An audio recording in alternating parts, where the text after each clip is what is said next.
Olá, boa tarde. Cresce o interesse por tratamentos de doenças do câncer à depressão feitos de acordo com a doutrina espírita, que conta com mais de 2 milhões de adeptos no Brasil. A Universidade de São Paulo, a mais importante da América Latina, sediou pela primeira vez um simpósio sobre a prática médica e a espiritualidade. Este ano, a abertura da universidade para este evento mostra que a comunidade científica começa a se abrir para o estudo dos fenômenos que envolvem a crença em um mundo espiritual e as suas repercussões na saúde das pessoas, né? Outra evidência da crescente importância do tema foi a realização agora em junho do 4º Congresso Nacional da Associação Médico Espírita do Brasil. O encontro trouxe cientistas de instituições estrangeiras respeitadíssimos, como o médico Dr. Harold Koenig, que é diretor do Centro para o Estudo da Religião, Espiritualidade e Saúde. É esse o título todo, da Universidade de Duke, nos Estados Unidos. Hoje, no Brasil, existem 30 associações médico-espíritas. Em 1995, era apenas 9, vejam só. Essas entidades reúnem profissionais que praticam a medicina convencional, mas usam a sua crença para tentar melhorar a saúde do paciente, aquele paciente que quiser receber este atendimento. Eles acreditam que o organismo pode ser influenciado por espíritos que partiram da Terra ou por pensamentos até, por vontade das próprias pessoas. Medicina espiritual. Que outros recursos utiliza para ajudar pessoas doentes? Este é o tema do Falando Abertamente que está entrando no ar.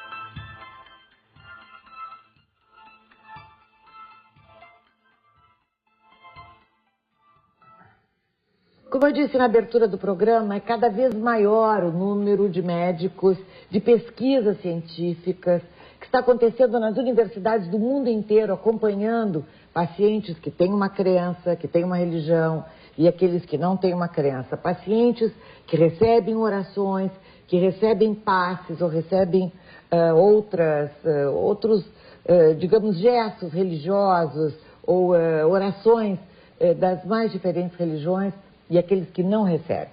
Hoje nós vamos tratar, outro dia nós tratamos sobre a religião católica. Hoje nós vamos falar com os espíritas. Deixa eu apresentar aqui este grupo maravilhoso de gente tão querida. Cícero, sempre amigo, presente aqui, obrigada pela presença. Prazer em te ver. Deixa eu começar a apresentar ali o Dr. Gilson Luiz Roberto, médico homeopata. Tudo bom, Tudo doutor? bom, Tânia. Prazer em recebê-lo. O Cícero Marcos Teixeira, espírita kardecista, ele é biólogo, professor da Universidade Federal do Rio Grande do Sul, e ele faz parte do núcleo, já se aposentou, mas faz agora um trabalho voluntário, né, Cícero? Núcleo interdisciplinar de estudos transdisciplinares sobre espiritualidade. Depois você vai nos explicar. Coordenado pela doutora Malvina Dornelles. A doutora Malvina Dornelles. Aqui à minha esquerda, o doutor César Jeremias. Tudo bom, doutor César? Ele é médico pediatra, igualmente. E o doutor Luiz Augusto Sombrio, que é psicólogo e engenheiro eletrônico. Engenheiro eletrônico. Mas agora está dedicado à psicologia. Exatamente. Então, por favor, professor Cícero, esse núcleo interdisciplinar de estudos transdisciplinares sobre espiritualidade, isso dentro da Universidade Federal do Rio Grande do Sul. Foi uma longa jornada e houve um consenso entre vários professores e integrantes do núcleo, e o núcleo está associado à Pró-Reitoria de Extensão da Universidade Federal do Rio Grande do Sul. A doutora Malvina Dornelles é a coordenadora. E no núcleo tem vários grupos. É um núcleo acadêmico ecumênico. Sim. O interessante é que nós façamos estudo e pesquisa sobre a espiritualidade, com vistas a a penetrar no âmago da essência da natureza humana, livre de qualquer conotação místico-religiosa. Então, nós estamos fazendo dentro do núcleo, eu coordeno um grupo Psi Alpha Ômega, que reúne 5 projetos, transcomunicação instrumental, paranormalidade animal, paranormalidade humana, reencarnação ou memória extracerebral e tanatologia. Nós queremos fazer, vários colegas, e o Dr. César Jeremias faz parte do grupo também, e para pesquisar nessa área, no sentido de dar uma contribuição de caráter científico referentemente à natureza espiritual do ser humano. Sim. Dr. Gilson, eu queria que o senhor dissesse como é que se explica, ou como é que os senhores, quando questionados, explicam a ciência e a religião. Porque a ciência passou muitos anos afastado de qualquer crença da religiosidade.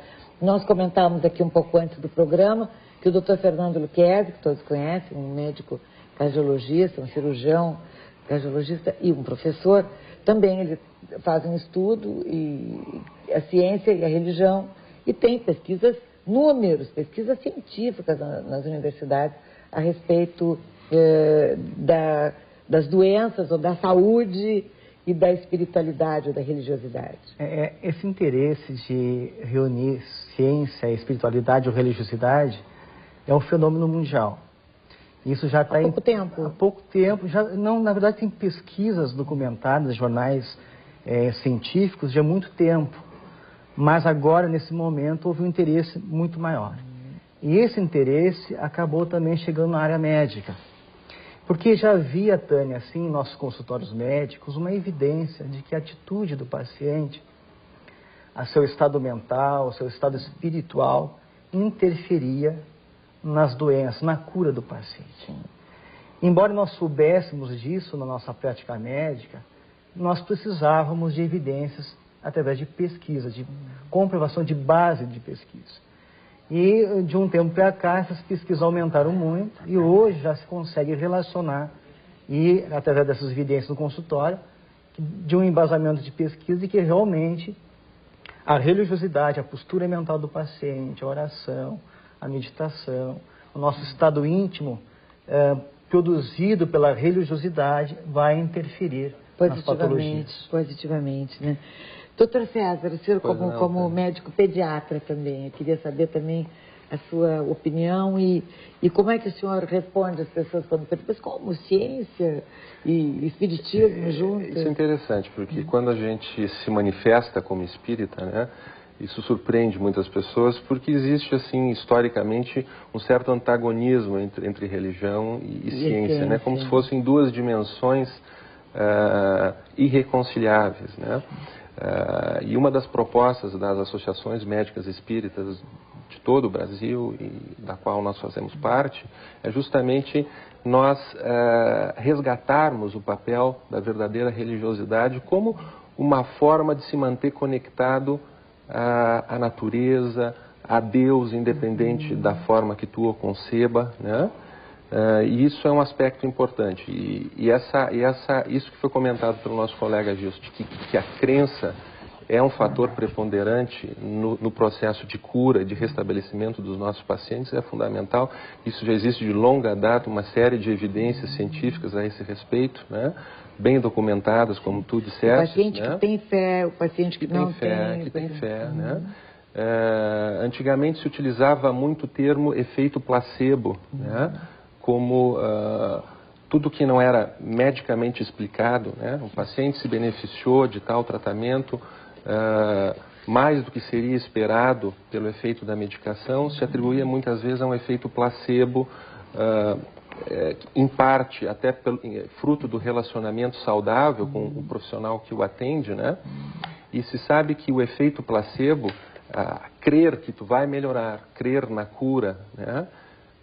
Exerce um efeito biológico através de mecanismos hormonais, neuroquímicos, né, que interferem ainda de uma maneira bastante complexa e ainda não bem compreendida no quimismo corporal, gerando esse ambiente favorável ao processo de restabelecimento dos nossos pacientes.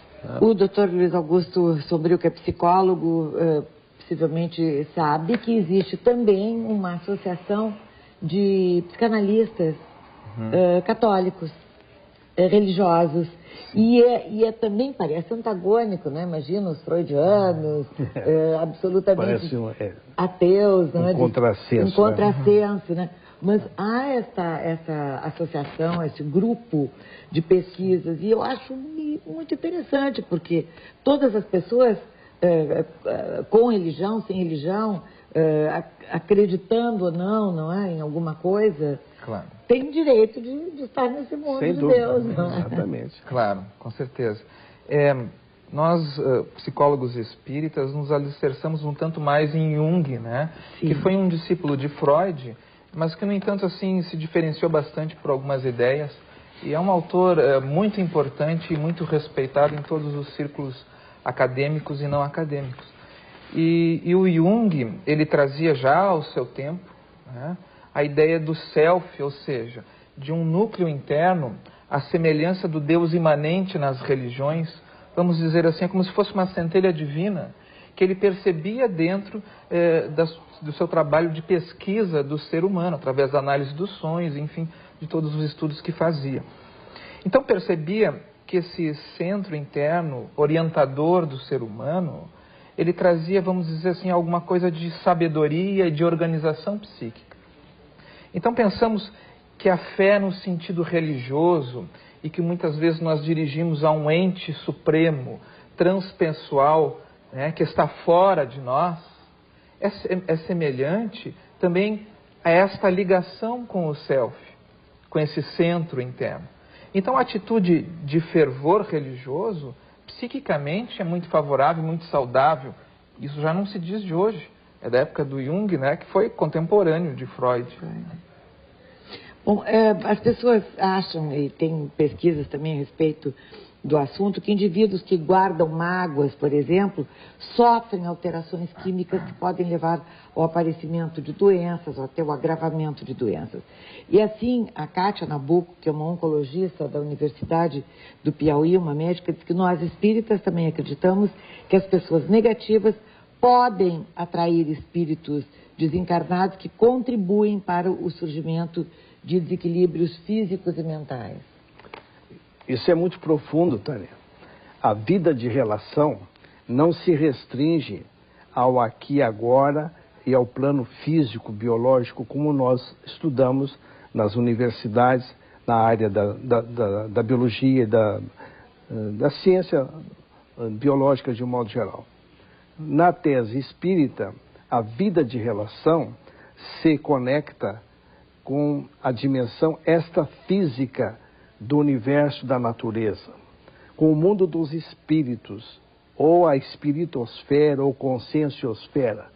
Bom, então, estabelece uma relação harmônica através de sentimentos altruísticos, construtivos, pensamentos harmônicos, etc.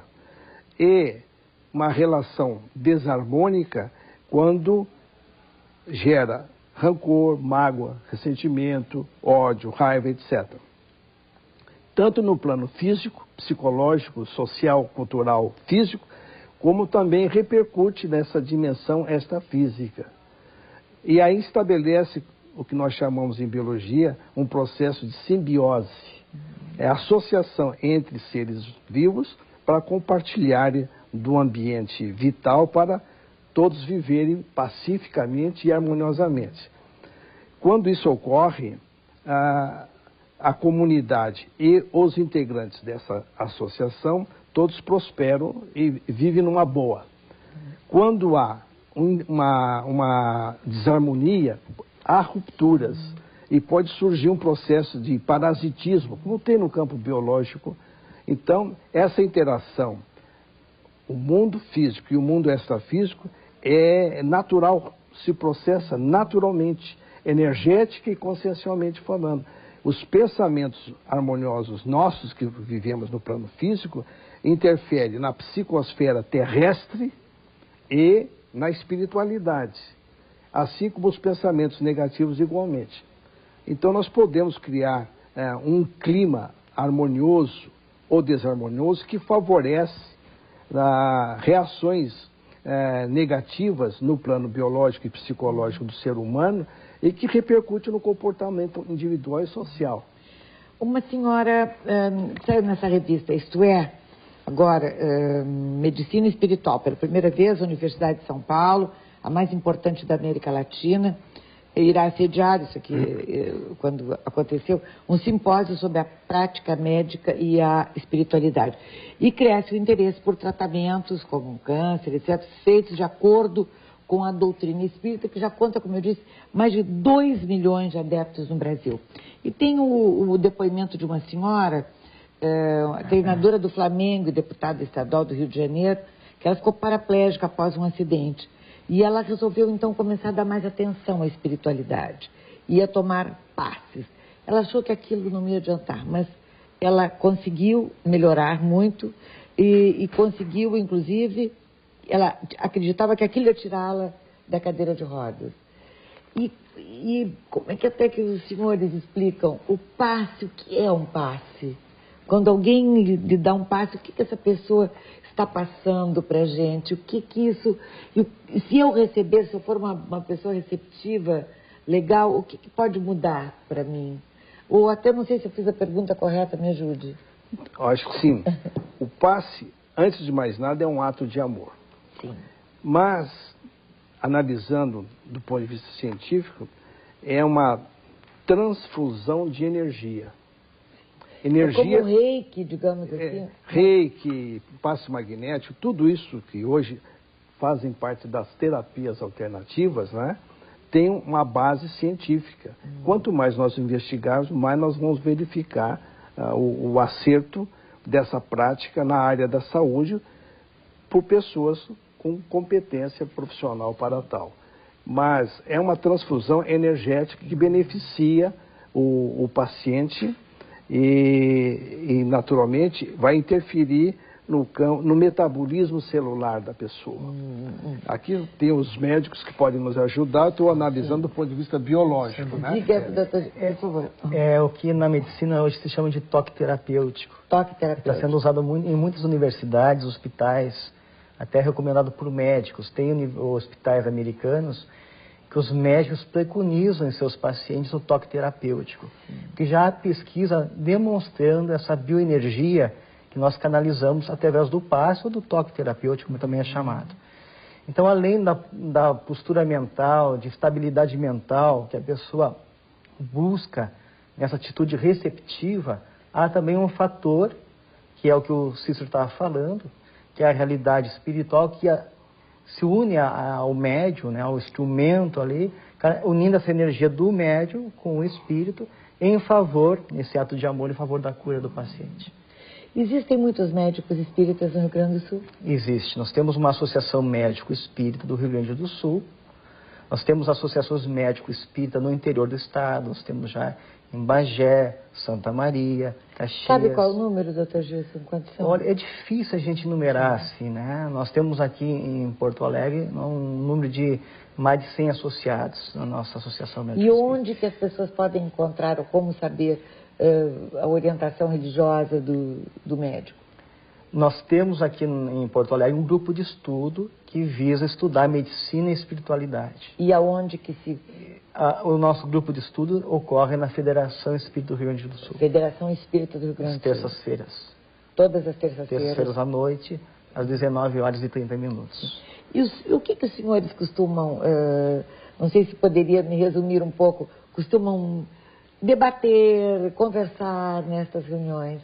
São inúmeros assuntos. A gente sai desse pressuposto que o Cícero falou, de que existe uma realidade espiritual, além da realidade material. Existe o espírito. E essa realidade antecede a formação do corpo e continua a existir além da morte do físico. Então, nosso pressuposto científico parte daí. E nós construímos toda a nossa ciência a partir dessa ideia. E vamos ver se essa ideia ela consegue ser sustentada perante os questionamentos científicos. Se o nosso quebra-cabeça fecha. Por exemplo, uma experiência que é feita, experiência de quase morte, em que um paciente, principalmente pacientes que são cardíacos, sofrem um infarto E na experiência que são feitas, há o eletroencefalograma. No momento que o paciente infartou, houve a parada cardiorrespiratória, o eletroencefalograma para de registrar o funcionamento do cérebro, né? Mas é nesse período que parou do cérebro funcionar é que há o registro dos fatos que o paciente relata após a ressuscitação cardiovascular. Quando o paciente volta à vida. Então, se a mente física não está funcionando, isso aí é um estudo feito por vários médicos no mundo inteiro, médicos não espíritas, mas que vêm sustentar a nossa tese. Neste exato... Nesse período de alguns segundos, que o eletroencefalograma não registra a mente material funcionando, é o período que o paciente relata que ouviu se comunicar com os seus familiares, relata que o seu espírito subiu além do corpo, ele enxerga o seu corpo físico, e aí a pesquisa feita estão sendo colocados símbolos para que o paciente só possa enxergar aquelas imagens numa posição acima realmente. Então, todas as pesquisas médicas estão tentando evitar que seja uma alucinação, algum outro tipo de fator, e isso vem, então, reforçar essa tese de nós médicos espíritas, que existe uma realidade que transcende a matéria. 3218-5593 é o nosso telefone, nós vamos fazer um breve intervalo e já voltamos. E lembramos que um dos nossos parceiros é Expresso do Oriente, a loja de tapetes persas e objetos importados que alia classe ao bom gosto, a variedade, o estilo de vida. A Expresso do Oriente você encontra em 2 endereços, no Shopping The House e no DC Navegantes. E em qualquer um dos dois, vocês encontram o maior mix de tapetes do estado, tapetes em nylon, fibra natural, módulos de couro, palha marroquina e os futuristas em lycra. 1 minuto e já voltamos.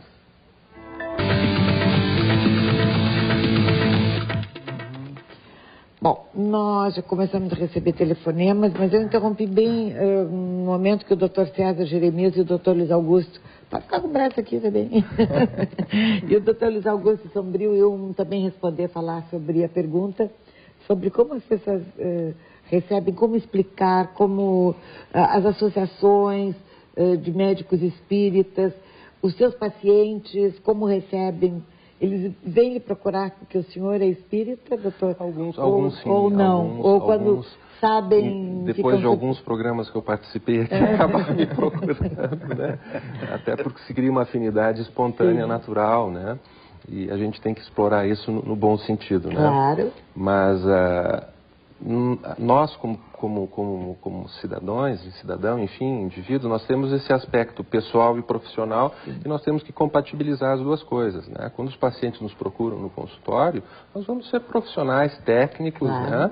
E na medida que nós formos diagnosticando outras necessidades desses pacientes, nós podemos fazer alguns encaminhamentos, né? No sentido de orientá-los para buscar essas respostas que a espiritualidade já nos deu e continua nos dando, né? Respeitando, evidentemente, toda a característica daquela família, daquela pessoa, mas né? O sem espírita violentar suas crenças, né? Tem um dom, tem algum dom assim que lhe auxilia na sua profissão? Eu pergunto a todos. A gente gosta de gente, é a coisa acho que mais nos auxilia, né? Ou de intuição mais apurada, alguma coisa, não? Sem dúvida, né? Todos nós somos médiums, e um médium significa uma pessoa que tem a capacidade de registrar, de alguma forma, com algum grau, a influência espiritual, né? Isso pode surgir na forma de intuições, na forma de visões, na forma de recados auditivos, né? Muitos médicos possuem habilidades mediúnicas bastante desenvolvidas e isso flui, às vezes, naturalmente durante um atendimento de um paciente, contribuindo com o diagnóstico que a gente faz, né? Na maioria dos profissionais... Só vem ao auxílio, só vem... Então, para melhorar ainda mais... Se nós estamos efetivamente envolvidos em ajudar aquele paciente, essa influência espiritual vem a favor do paciente, né?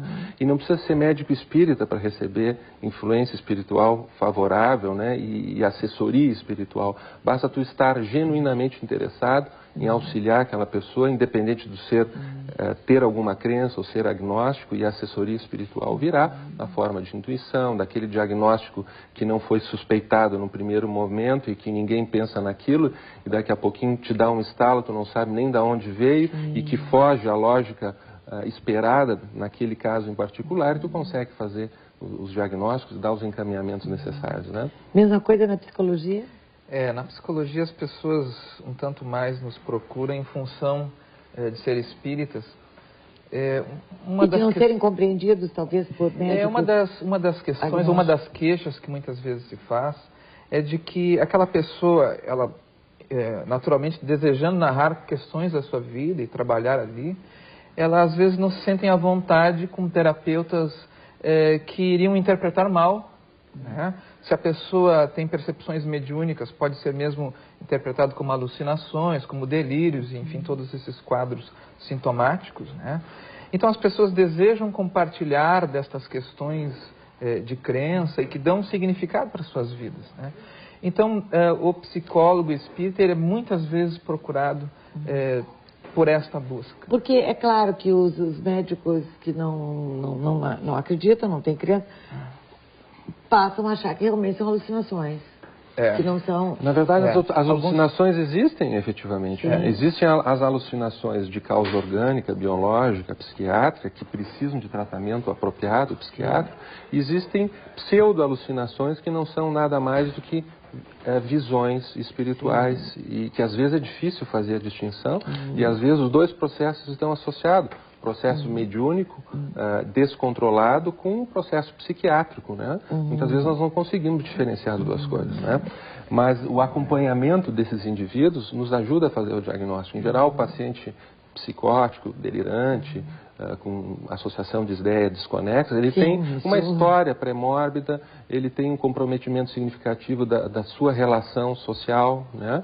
Enquanto muitos médiuns enxergam, ouvem, registram as vivências espirituais, a influência espiritual, e são absolutamente pessoas integradas, adequadas ao seu meio, conversam adequadamente, mas percebem a realidade, outros aspectos da realidade que não são percebidos, né? A Isabelle pergunta assim, ela diz que seguidamente já está pensando numa pessoa e toca o telefone à própria. O professor Cícero é especialista nisso, né? Isso caracteriza um fenômeno anímico e funciona na base da telepatia. Se nós fizermos um estudo, um treinamento com as crianças e sempre ao longo do crescimento e desenvolvimento, nós podemos desenvolver a telepatia, que é natural, é uma função inerente ao psiquismo do ser humano, todos têm, em maior ou menor grau, e a gente poderia desenvolver um sistema de comunicação que dispensaria o telefone celular. Mas muito mais econômico. Muito mais econômico, sem nenhum risco. Então, é possível a gente observar esses fatos que ocorrem e geralmente as pessoas não dão importância. É interessante e nós podemos fazer treinamento com pessoas confiáveis, que há uma relação afetiva e desenvolver essa capacidade. Mas acontece muitas vezes, com muitas pessoas comigo. Mas com todo mundo acontece? É assim, estou pensando, vou ligar e aí a pessoa me liga. Já ia te ligar, é incrível. Exatamente. Isso é muito comum. E tem um caso que aconteceu comigo, dou esse depoimento aqui para os senhores. Eu tinha 12 anos, morava na Fernandes Vieira, meu padrasto, marido da minha mãe, na época teve um infarto do miocárdio, a minha mãe, e ele estava se tratando de problemas do coração, e a minha mãe deu um grito do quarto, e eu fui ao telefone e liguei para o médico, e chamei, e eu não sabia o telefone do médico. A minha tia, que eu contava há pouco, minha tia Ladi, de Bagé, que era profundamente espírita, ela me deu a explicação. Daí se sempre voltava a falar sobre isso. Que eu tinha 12 anos, eu não ia memorizar o telefone do médico, não seria bem... minha atenção não estava voltada aí para isso. E eu peguei o telefone e liguei para o Dr. Néder, que era o médico. Liguei e chamei o médico, sem saber o número do telefone. Isso aí pode ocorrer. E eu tive uma experiência recente, há uns 15 dias atrás. eu precisava comunicar com um colega que é biólogo também, pessoa muito conhecida, e eu tinha perdido o endereço dele. E às 7 horas da manhã eu estava fazendo uma meditação e coincidiu que ele também, na casa dele, estava meditando. E eu me projetei na tela mental dele. Então, quando eu estava em posição de meditação, eu aparecia. Ele via a minha imagem. E ele retirava a minha imagem da tela mental dele. Sai daí, Cícero. E eu voltava novamente. Umas 3 vezes, até que ele resolveu telefonar para mim. E interessante que ele telefonou, eu peguei naquela hora e disse: o que você quer de mim, Cícero? Que a luz e a paz brilhem na tua vida, etc, etc. Então ele contou. Disse, eu quero me comunicar contigo já há 2 semanas e perdi teu telefone. Foi uma experiência que você pode fazer isso. Compreendeu? A Isabel também liga dizendo que uma tia, dias antes de morrer, ela disse que via muita gente, muita água. Eu estou vendo muita gente, muita água. E os médicos diziam que eram alucinações medicamentosas. Então ela quer saber o que os senhores acham. Esses fenômenos assim que se aproxima do momento da pessoa morrer ou desencarnar, né? A gente chama de desencarnar. Porque o morrer é uma coisa, desencarnar é outra, mas é muito comum acontecer esses fenômenos, o paciente identificar familiares, de conversar, e o médico, por desconhecer ainda essa realidade espiritual, considera como sendo uma alucinação. Mas muitas vezes o paciente realmente está vendo e ouvindo alguém no mundo espiritual que está já preparando, já está vindo buscá-lo. É tão interessante esse assunto que o próprio CID, que é aquele Código Internacional da Doença, que a Organização Mundial da Saúde promove, já existe ali, no setor de patologia da saúde mental, das doenças mentais, um códigozinho que o médico pode utilizar, diferenciando as alucinações que são causadas por doenças, de visões espirituais que estão ligadas à cultura, à religiosidade, à espiritualidade do paciente. Como se pode mais desconhecer isso nos dias de hoje? Essas visões são objeto de um estudo, eu não recordo agora do autor, me recordo da editora Europa América, onde se fez estudos estatísticos dessas visões em vários países. Me lembro que nos Estados Unidos e na Índia, né? Então, algumas estatísticas de como isso acontecia, que visões eram mais frequentes, né? Isso tudo com as suas tabulações. E então, é alvo de pesquisa, objeto de pesquisa esse tipo de... E não se pode, de fato, desconhecer e sair se diagnosticando assim de imediato como processos psicóticos ou seja o que E os for. médicos agnósticos levam em conta isso ou não? Como é? Ainda existe um preconceito muito grande, né, Tânia? A religião ainda existe, sem dúvida nenhuma. Na verdade, muitos dos colegas que talvez estejam nos assistindo, talvez nos pensem que nós sejamos ou superficiais ou ingênuos ou não tenhamos nenhuma formação científica sólida, né? E essa é uma das preocupações das associações médicos espíritas, justamente trabalhar os aspectos científicos da doutrina espírita, né? Buscar convergências entre aquilo que a tese espírita defende e aquilo que está surgindo em diversos campos da ciência, principalmente a física moderna, a física contemporânea, algumas áreas da biologia, né? Eu acho admirável, por exemplo, existirem teorias dentro da física, como a teoria das supercordas, né? Que é uma teoria de vanguarda dentro da física quântica, que pressupõe a existência de pelo menos 11 dimensões. Coisas que o Espiritismo já fala há muito tempo e outras religiões, que existe uma outra realidade que transcende o físico, e a física moderna mostrando que existe a possibilidade teórica, pelo menos, da existência desses mundos e dessas dimensões, né? E esses tópicos também são discutidos nas nossas reuniões, na Associação Médicos Espíritas. Nós temos que cada vez mais nos fundamentar, né? E criar essas conexões com esse conhecimento bastante elaborado, que já existe a nível universitário, até mesmo sobre a questão da espiritualidade. Uma coisa que a gente deve mencionar, assim, que em pelo menos 40 universidades norte-americanas já existe uma disciplina que enfoque religiosidade. Vejam, isso é muito Tamanha importante. a importância disso a nível mundial, né? E nós temos que trabalhar cada vez mais esses De aspectos. universidade, faculdade de medicina, onde tem um pastor, um médico, um guia espiritual, sempre, digamos, de plantão. Exatamente. É isso, não é? Exato. Não, mais do que isso, estudar o que é religião. Existe o mundo espiritual, existem os espíritos, isso é fantasia das pessoas. Do que as o que pessoas existe de acreditam, sério? né? Isso é só uma crença tola, ingênua, de criancinhas, né? Que foram contadas histórias infantis e cresceram e continuam acreditando nessas histórias infantis, né? Então, nós temos que todos trabalhar são espíritas, de família espírita já? Não. Eu fui conhecer o espiritismo depois, já na adolescência, para a vida adulta, né? Sim. Que respondeu alguns questionamentos meus. E à medida que eu fui E aconteceu alguma aprofundando coisa que... vários fenômenos, várias comunicações com...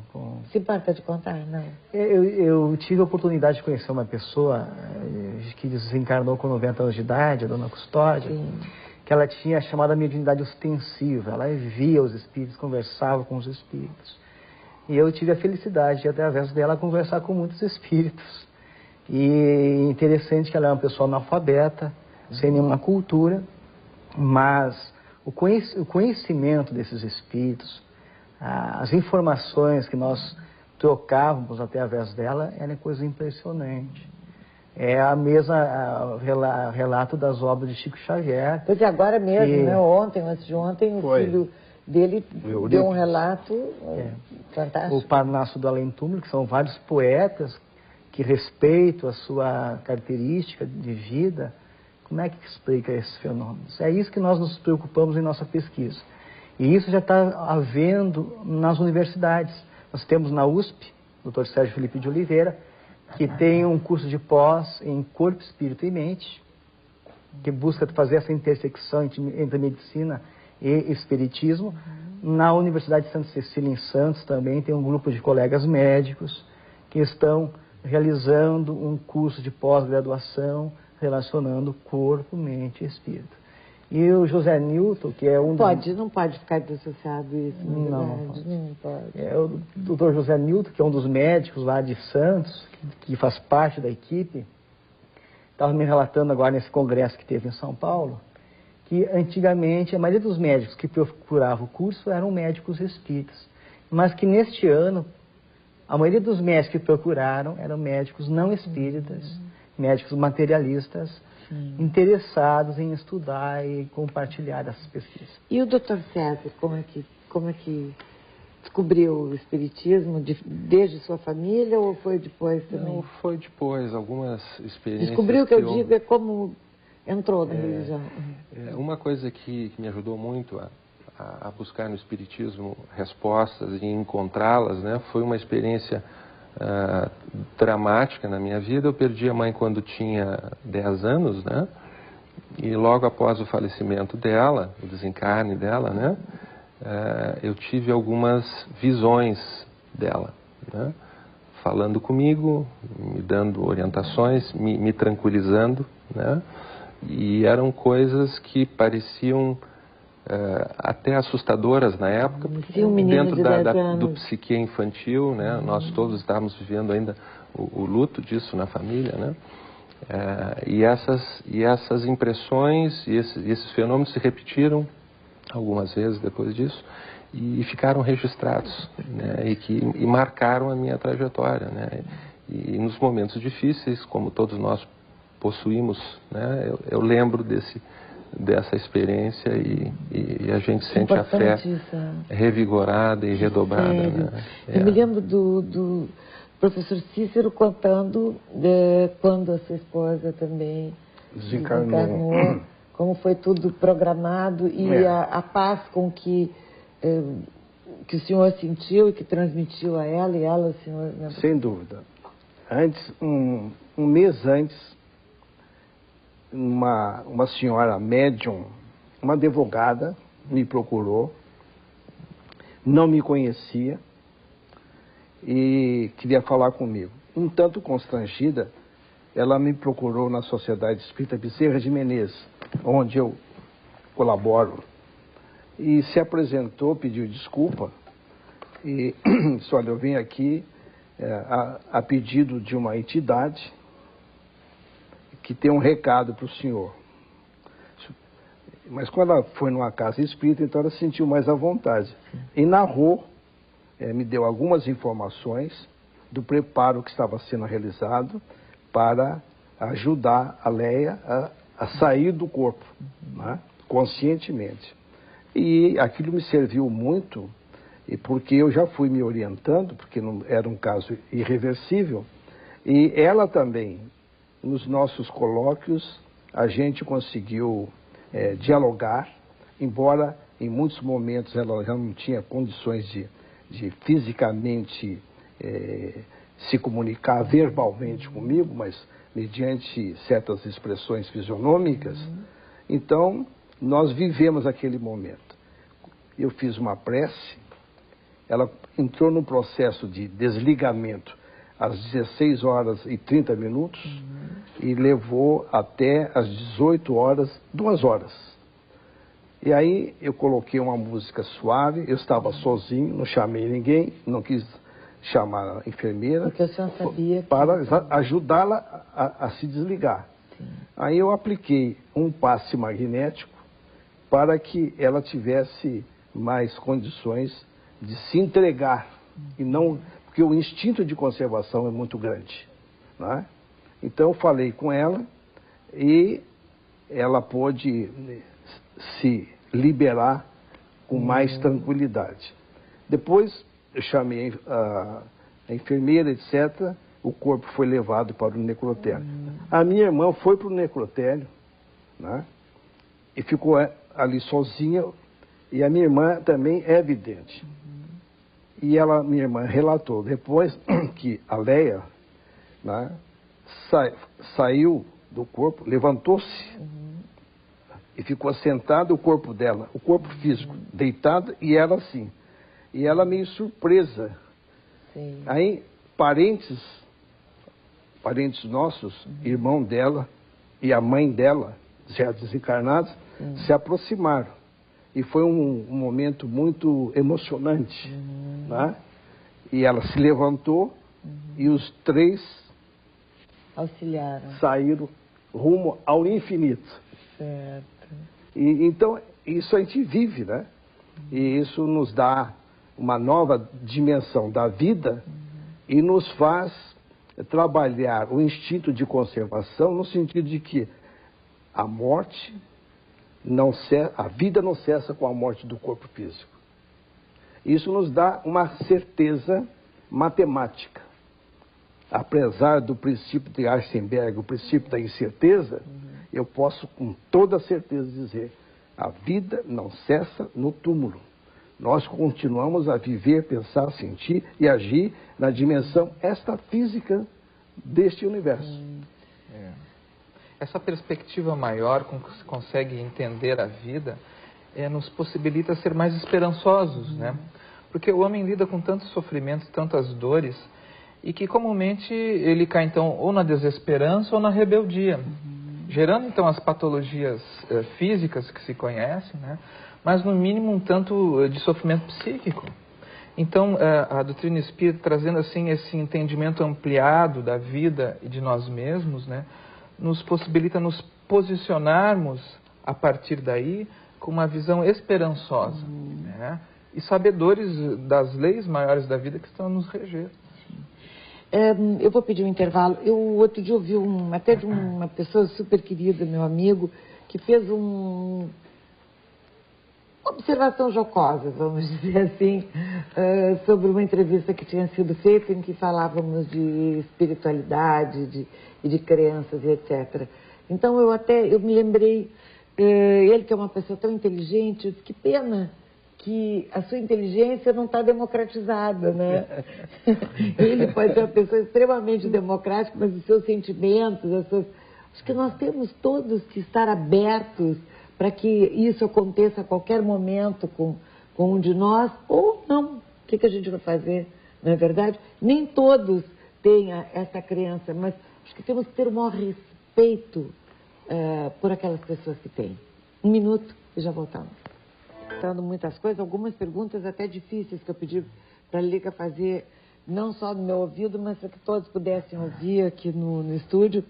O Adriano pergunta, uma pergunta acho que direto para o Dr. Luiz Augusto Sombrio, dentro do processo de análise se busca sempre o autoconhecimento e há também a transferência, e se não pode ficar prejudicada essa transferência com a crença, tendo ou não... Sim.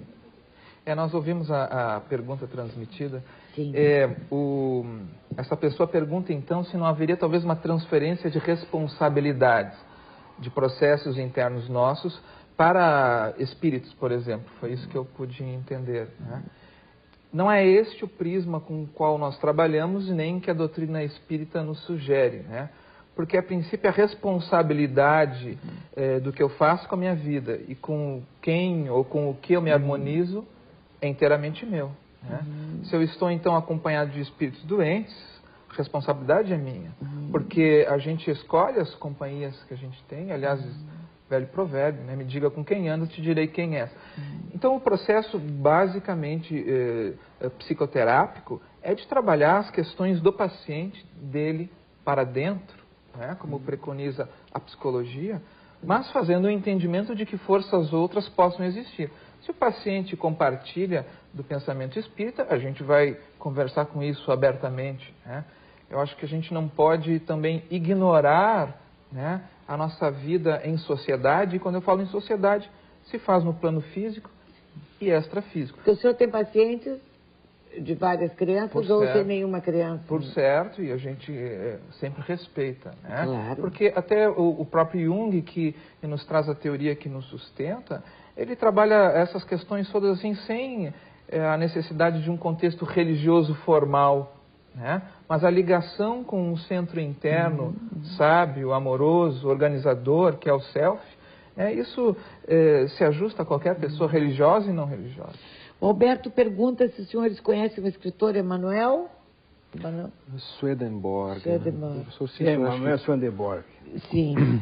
Tem mais referências históricas. Né? Esse foi um grande médium sueco, e que primeiro acontecimento que a história registrou, ele estava em Londres e de repente ele parou, estava vamos dizer assim, num jantar, parou e como se estivesse vendo algo muito distante. E naquele momento ele descreveu um incêndio que estava acontecendo em Estocolmo, a milhas, quilômetros e quilômetros de distância. Naquele tempo não tinha internet, não tinha telefone. Meses depois, chegou a notícia do incêndio. Então, isso é um fato histórico registrado, né, na pesquisa, em toda a literatura referente à pesquisa psíquica. E ele foi um grande sensitivo, um homem extraordinário, um grande médium, que realizou, vamos dizer assim, uma profunda intercomunicação com a espiritualidade. Inclusive ele psicografou obras muito importantes que ficaram e deu origem até a um grupo, a uma seita místico-religiosa, né? que até hoje existe. Na Europa. A Marina, ela disse que o esposo dela suicidou-se e que na hora ela não estava junto com ele. Sim. Mas que ela sentiu um vento, uma coisa fantástica ao lado dela. Depois ela ficou sabendo que naquele exato momento ele tinha tirado a sua própria vida. Isso pode acontecer. Ele fumava charuto e que seguidamente, quando qualquer coisa importante está para acontecer na vida dela, que ela sente o cheiro de charuto na casa dela. São fenômenos de efeitos físicos que podem ocorrer e que geralmente a gente não custa a perceber ou a dar importância. Na literatura espírita e mediúnica, nós distinguimos os fenômenos de efeitos físicos, que são esses: aparecimento, toque, a televisão está apagada, desligada, acende, a luz está apagada, de repente acende e se fala no nome de uma pessoa que já faleceu. Então, há vários fenômenos que certificam que, sob certas condições, é possível, utilizando a energia, a bioenergia das pessoas circundantes, aproveitar essa energia para materializar um pensamento e produzir um efeito físico, né? Aparições físicas, tangíveis. A literatura é imensamente rica, só que a pesquisa científica realizada na época não aceitava. William Crookes foi um grande cientista, prêmio Nobel de Química, se não me falha a memória, Química, né? E ele testou a Cat King, na Inglaterra, em Londres, e mediu a pressão arterial, os batimentos cardíacos, comparou com a médium de efeitos físicos que estava devidamente algemada lá numa determinada câmara para evitar possíveis fraudes, fotografou, pesou, etc., e fez um trabalho extraordinário, mas a Sociedade Psíquica da Inglaterra, que tinha pedido a ele essa investigação, grande parte dos cientistas da época não aceitaram. Então, o preconceito vem de longe. Charles Richer foi um outro grande prêmio Nobel de Medicina, mais próximo da nossa época, que fez uma pesquisa sobre dessa área, escreveu um tratado de metapsíquica, né? E apresentou na Sorbonne. Então, o Wallace, esqueço o nome dele agora, um grande antropólogo. Russell Wallace. Hein? Russell Wallace. Depende de Darwin. Foi companheiro de Darwin e apresentou a teoria da evolução. Ele escreveu um livro, um tratado praticamente, O Milagre do Espiritismo, mostrando, não no sentido popular da palavra milagre, mas a transcendência dos fenômenos estudados pela doutrina espírita e que mereceriam e merece, né, a atenção da ciência também. A Neiva Gomes está telefonando, que está adorando o programa, mandou um abraço a todo mundo. E a Vera quer saber como é que a doutrina espírita vê a cremação e a doação de órgãos. Se é aceita ou não. Como nós conversamos no início, há uma diferenciação que nós fizemos entre morte e desencarnação.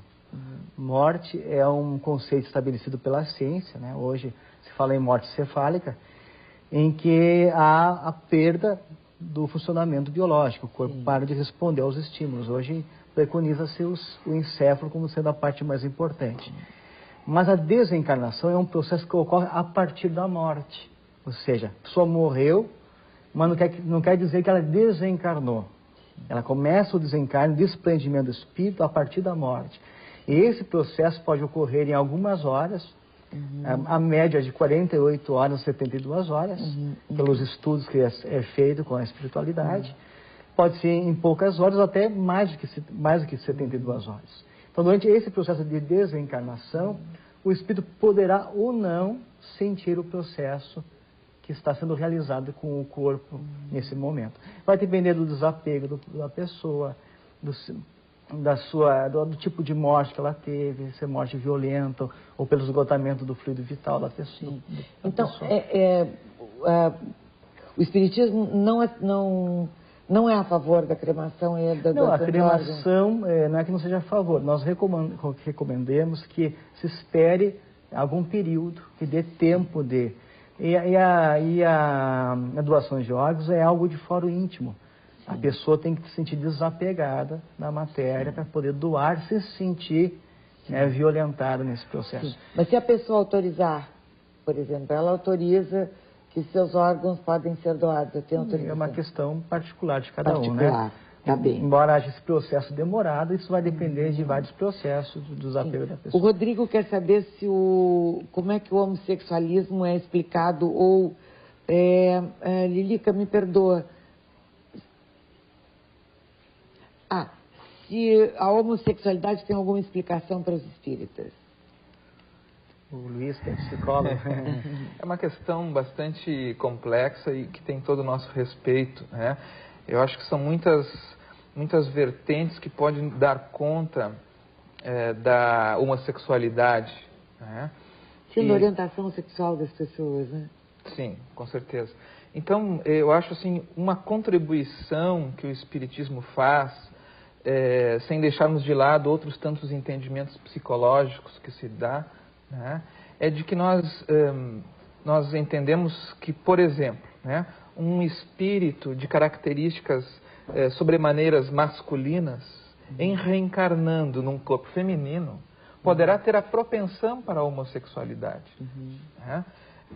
No âmbito espírita, há um respeito muito grande a qualquer escolha sexual de qualquer pessoa, né? Que é, como colocava o Gilson de outra questão, de fórum íntimo. Claro. Né? Então, tem todo o nosso respeito, né? Sem qualquer tipo de preconceito. A polaridade sexual, ela é determinada pela soma das reencarnações. Se teve mais reencarnações na experiência masculina, tu vai manter uma polaridade nessa área. Se for mais experiências femininas, tu vai ter uma sexualidade na polaridade feminina. Muitas vezes o espírito inverte o processo de reencarnações, que vinha numa certa polaridade, que nós chamamos de inversão. A gente vê então que o psiquismo ele é mais forte do que a matéria. Porque se tu tem uma fisiologia, por exemplo, de homem, né, um corpo masculino, mas tu tem uma alma feminina, tu vê a força do psiquismo que sobrepõe a toda a genética. Aí é um choque em que a pessoa não se reconhece identificado com aquela imagem corporal. É uma questão muitas vezes kármica, de autoeducação. Aí tem vários fatores a serem considerados. E entre eles os fatores psicológicos, familiares, enfim. Sabem que o Paco Rabanne, o costureiro, é espírita, não é? Não sei se sabia. Não sabia. E uma ocasião eu fiz uma entrevista com o Paco Rabanne, eu trabalhava na TV Guaíba, e ele me disse, ele começou a conversar comigo, eu falava francês com ele, e ele fez um desenho, uma coisa assim. Ele disse que ele me via como uma cortesã holandesa. Devia ter sido muito divertido. Até podia ser, né? Podia, nada contra, né? Aí eu explicaria assim, ele teve uma clara evidência, entrou em ressonância com o teu passado e viu uma cena em que você possivelmente teria sido uma cortesã. Uma cortesã, olha que coisa. E a Eva, deixa eu só fazer a pergunta para a Eva, enquanto eu fizer, eu recebo a outra. Ele diga, por favor, estão chegando inúmeras perguntas. A dona Eva diz que a mãe dela e a irmã morreram há 5 anos, aproximadamente, que ela sonha todas as noites com as duas. Ela quer saber se é uma forma dela se comunicar e o que significa. A questão dos sonhos ela é bastante complexa, né? A interpretação dos sonhos é bem delicada e é difícil a gente fazer assim sem conhecer a pessoa.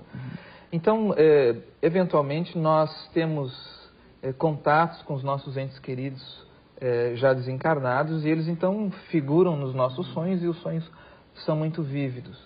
De outras vezes, nós mantemos, digamos assim, uma ligação psíquica com aquela pessoa muito grande ainda. É como se aquela pessoa para nós não tivesse desencarnado. Sim, a energia das pessoas fica aqui mesmo, né? Sim. Ou quando eu morrer, vocês acham que eu vou me embora e a minha energia não vai ficar aqui dentro do estúdio.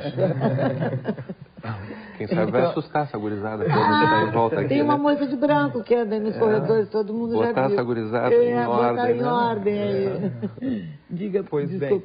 Então, às vezes, nós estamos a sonhar com entes queridos em função de processos internos que a gente não deixou bem resolvidos, né? Culpas, mágoas, enfim, processos outros que se repetem como se fosse uma necessidade ou uma tentativa de curar algumas feridas internas que ficaram.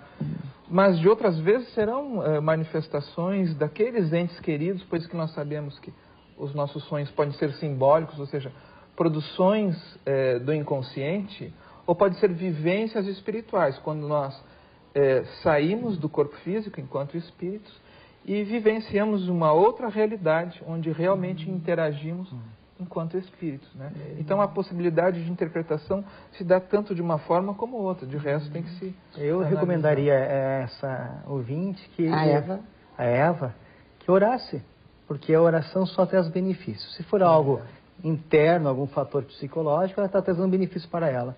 E se realmente há um contato do familiar em busca de uma comunicação ou de um auxílio, a oração traz profundos benefícios. Isso mostra que a vida de relação não se mantém só no plano físico. Durante o sono, durante a coma, então a vida de relação é infinita. Esse é um detalhe. Sim. A Jane diz que ela adora acender velas em casa. E ela diz que disseram para ela que ela não deve acender porque a vela chama espírito sem luz.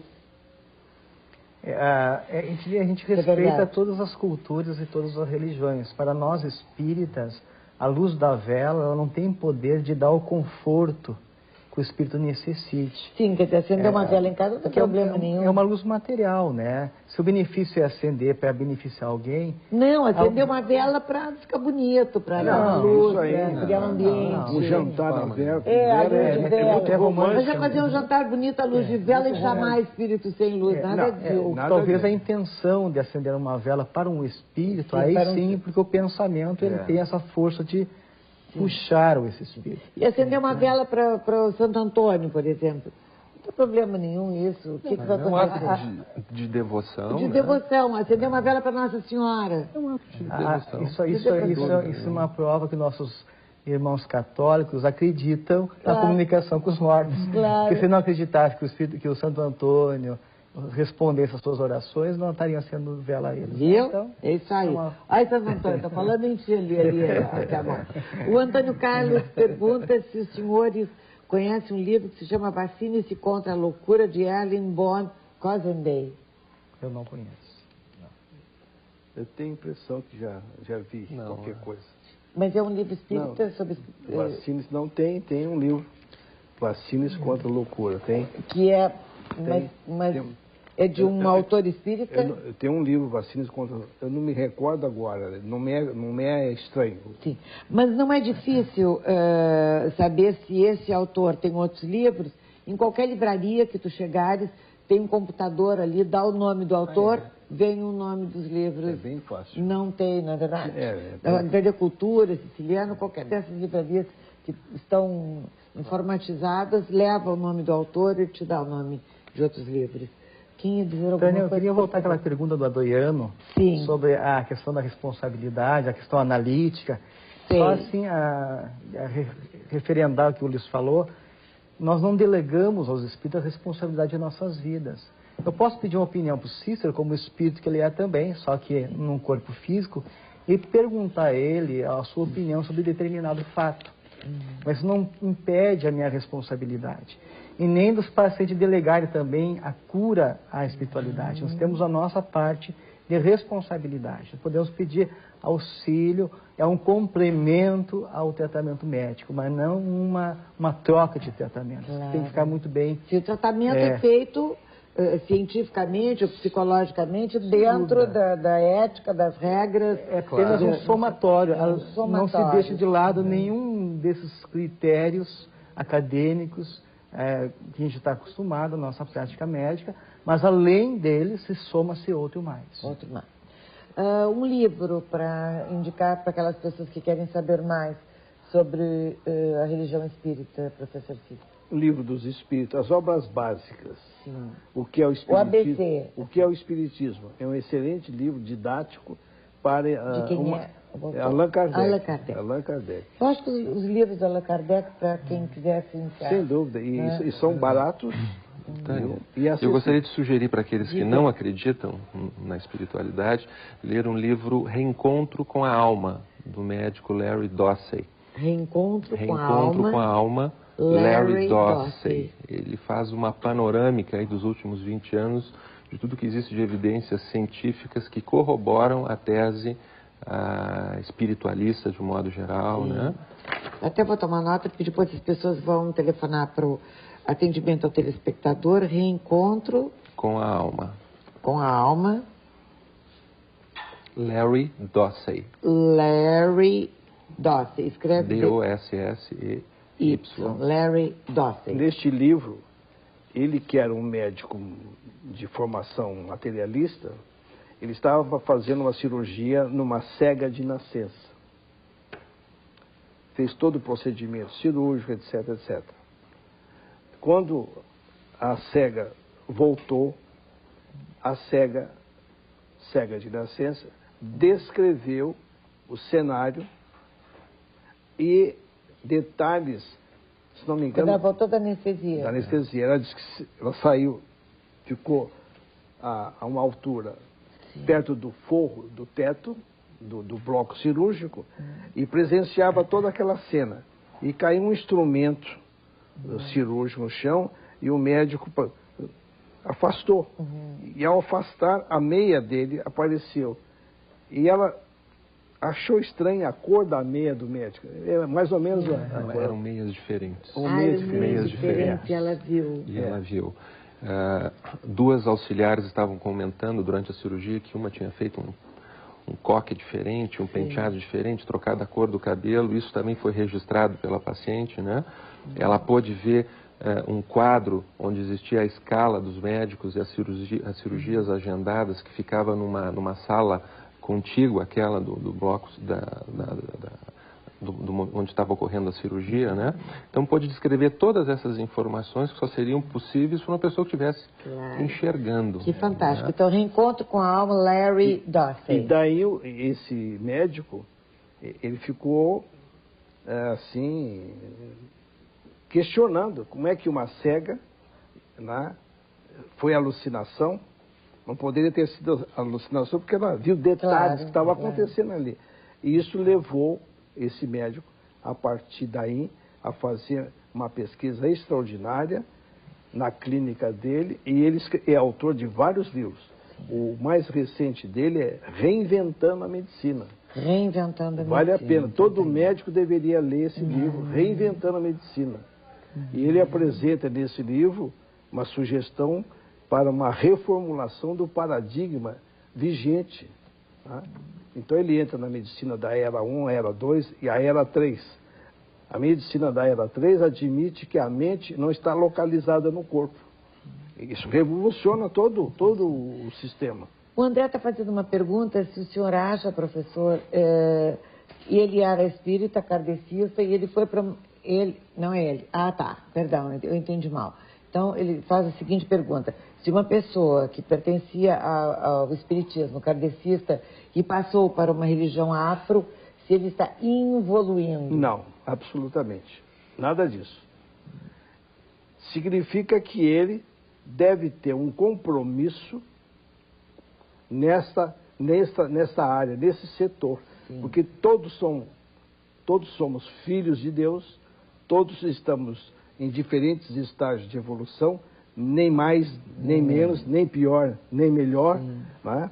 São processos cada um. Provavelmente ele deveria ter um compromisso kármico, moral, ele fez uma iniciação, não retrocedeu, mas ele, atendendo ao chamamento até inconsciente, aos apelos do passado no presente, ele fez muito bem em ter tomado essa atitude, Para encerrar, eu tenho um minuto e meio. Queria que alguém dissesse alguma coisa no final aqui. Gostei muito de estar com vocês. Muito mesmo. O Espiritismo traz uma mensagem de esperança, né? Uma mensagem de otimismo diante da vida. Nesse século que se findou e possivelmente esse que se inicia, foi o século da depressão e da ansiedade, né? O Espiritismo traz uma mensagem de esperança que faz com que nós não nos entristeçamos, não nos acabrunhemos diante dos fatos da vida, né? Muitas vezes a depressão traz junto consigo também a raiva, né? A revolta, né? Então, dentro destas possibilidades de entendimento que nós temos aqui, nós podemos enxergar os fatos da vida de uma forma bem diferenciada. E esperança é uma palavra importante para todos nós. Sem dúvida. Kardecismo, todo espírita é kardecista? Ou todo o espiritismo é kardecista ou não? Eu não gosto dessa expressão kardecista. Sim. Existe espiritismo. Sim. Kardec foi o codificador da doutrina espírita e que ele era bacharel em ciências e letras, um pesquisador, e ele investigou de uma maneira científica, usando um método o método kardeciano, que é tão rigoroso quanto um método científico, porque ele baseou no próprio método científico. Só que há todo um preconceito histórico, cultural, etc. Então, as pessoas usam. Mas tem outras linhas dentro, não? Existem correntes espiritualistas que usam o nome, esse kardecismo, né? Mas eu, pessoalmente, faço essa ressalva. Sim, tá? Perfeito. E uma pessoa que queira procurar um centro, busca Fica na vontade de cada um, né, Júlio? Ela pode se informar na Federação Espírita. Conforme o bairro, poderá localizar algo Onde mais fica perto. A Federação Espírita? André da Rocha. André da Rocha. Número 49. Perfeitamente. André da Rocha. Senhores, os meus mais sinceros agradecimentos. Obrigadíssimo, doutor Gilson Luiz Roberto, médico homeopata. Obrigado, Tânia. Nem tínhamos tempo de falar sobre a medicina homeopática, que é tão interessante. Professor Cícero, mais uma vez, muito obrigado, obrigado, professor. Eu quero cumprimentar todos os irmãos do caminho, encarnados e desencarnados. Somos uma grande família num processo de evolução cósmica e cada um é arquiteto do próprio destino, no pensar, no sentir e no agir. Ser feliz implica em pensar positivamente, amar e servir incondicionalmente. Tudo mais é acessório. É bobagem, eu diria. É isso aí. Doutor César Jeremias, obrigado também. Foi um prazer enorme. Gostei muito. Luiz Augusto Sombrio também, obrigada, querido. É meu. Foi muito agradável estar com você. Prazer de compartilhar com esses amigos, que às vezes só nesses momentos que a gente consegue se encontrar, né? Eu volto em seguida. Ai, foi bárbaro.